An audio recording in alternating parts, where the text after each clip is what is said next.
I really believe 90% of your personality is formed till the age of 7. Most of who you are comes from your childhood. Are there things that have happened in my childhood that have deeply shaped who I am? Yes.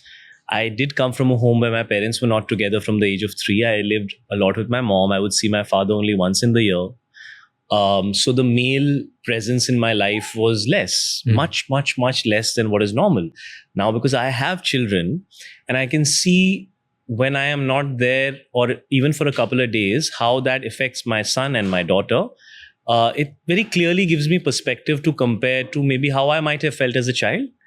Do you think it's harder to be a present parent in today's digital world than it was with our parents? Write yes or no below and let me know why you feel so.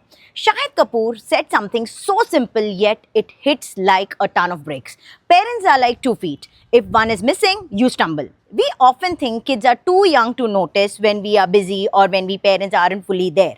But the truth is, my dear parents, a child's heart is like wet cement. Whatever falls on it leaves a permanent mark. By the time they turn 7 years old, the foundation of who they are going to be is already set.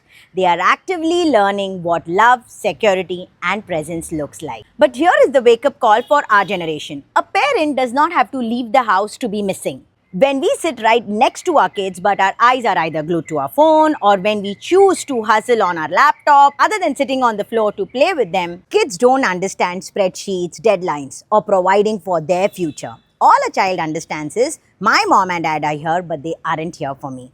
It makes them feel that they have to compete with the screen just to get noticed by you. That is a heavy burden for a tiny soul to carry, isn't it? And the deepest part of what Shahid said is how this cycle repeats. You don't truly realize the depth of what you missed until you look into the eyes of your own children.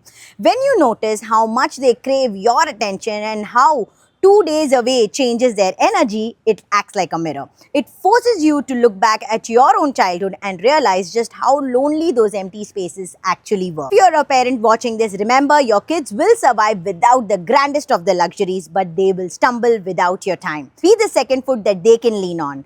Don't just provide for them, be present for them. If this resonated with you, like the video and share it with a parent who needs to hear this today, and subscribe for daily insights on building conscious, happy families. If you're finding it difficult to bridge that gap between you and your child, you can consult with me on the number above to book an appointment and we will take this through together.